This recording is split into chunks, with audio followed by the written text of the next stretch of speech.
गुरु महाराज कहते हैं कि वो अपार है। अपार का मतलब हमारी इमेजिनेशन से बाहर है वो। अभी संगत जी गुरबानी में एक वर्ड आता है अगोचर। अगोचर का मतलब ये होता है कि जो भी हमारी सेंसेस हैं, जैसे हम देख पा रहे हैं, हम सुन पा रहे हैं, हम बोल पा रहे हैं, उन सब से जो परमात्मा है वो अपार है, वो इस अगोचर है, वो हमारी सेंसेस के अंदर आ ही नहीं सकता।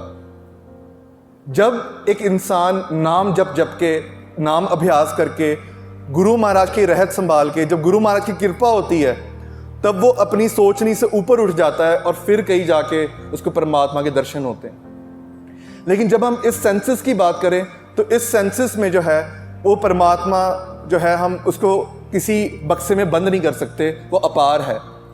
अभी कई बार ऐसा होता है कि हम जब YouTube सर्फ करते हैं, वहाँ पर कई सारे हम साइंटिस्ट की वीडियोस देख लेते हैं। अभी साइंटिस्ट सीधे तौर पे जो रिसर्च कर रहे होते हैं वो सीधा कह देते हैं कि परमात्मा है ही नहीं, और वो परमात्मा नहीं है उसके 3-4 हवाले भी दे देते हैं, जिसकी वजह से जब हम वो देखते हैं हम खुद कंफ्यूज हो जाते हैं। हमारे अंदर भी वो शंका आ जाती है कि वो परमात्मा है कि नहीं है। लेकिन वो एक चीज़ ये नहीं जान पाते कि वो परमात्मा अपार है, वो अगोचर है। ये हमारी सेंसेस से, हमारी रिसर्च के अंदर नहीं आएगा। जब भी हम बात करते हैं उस कुदरत की, परमात्मा की कुदरत की, इंसान अभी तक उसकी कुदरत ही नहीं पहचान पाया कि कितनी विशाल, कितने ब्रह्मांड हैं, आगे ब्रह्मांड का भी कितना पसारा है, वो इंसान आज तक वही जान नहीं पाया, तो उस परमात्मा को कैसे पहचान पाएगा। तो ये जो चीज़ है संगत जी, अभी आगे चलते हुए होता क्या है कि हम जब वीडियोस देखते हैं हमारे अंदर तर्क पैदा होता है, हमारे अंदर क्वेश्चंस पैदा हो जाते हैं बहुत सारे।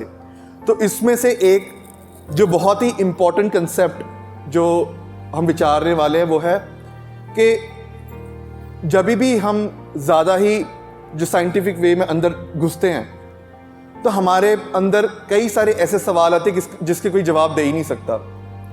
फॉर एग्ज़ाम्पल कि अगर हम बात करते कि वो परमात्मा के पहले क्या था, अभी हम कहते कुछ भी नहीं था, तो कई लोग पूछते कि कुछ नहीं का मतलब क्या, मतलब वैक्यूम था, क्या था। या फिर दूसरी तरफ ये कि भाई कितनी विशाल कुदरत है, कितने ब्रह्मांड हैं, आगे कितना पसारा है उस परमात्मा का या फिर ब्रह्मांड का, ये हम कोई जवाब नहीं दे सकता। ये क्या है कि जब हम नाम जपते हैं तो नाम जपते जपते जो ज्ञान है वो अंदर से प्रकट होता है, तो उसकी बात जो है गुरबानी फरमान करती है। लेकिन बाहर से जो रिसर्च है हम उसका कोई अंत पा नहीं सकते। तो इसीलिए भगत कबीर जी जो हैं गुरबानी में फरमान करते हैं कि चच्चा रचित चित्र है भारी। भगत कबीर जी ये जो पंक्ति है उसमें हमें समझाना चाहते हैं कि जैसे एक पेंटर पेंटिंग बनाता है तो वो हम पेंटिंग देख पाते हैं, लेकिन वो जो परमात्मा जिसने पूरी कुदरत पेंट की हुई है उसकी जो पेंटिंग है वो अपार है, वो जानी नहीं जा सकती। अगर हम अपनी पूरी ज़िंदगी लगा लें, अगर हमारा वापस जन्म हो जाए, वापस हम रिसर्च कर लें, तीसरा जन्म हो जाए, वापस हम रिसर्च कर लें, लेकिन फिर भी उसकी कुदरत का अंत पा ही नहीं सकते, क्योंकि वो जो चित्र है जो परमात्मा ने रचा है वो बेअंत है। तो भगत कबीर जी यहाँ पर हमें यही सलाह देते हैं कि अपना जो टाइम है इस पे ना वेस्ट करें कि परमात्मा कितना बड़ा है, विशाल है, इस पे रिसर्च ना करें। भगत कबीर जी कहते हैं कि जो वो चित्रकार है, जो पेंटर है, उसको हम याद करें, उसको हम त्याएं।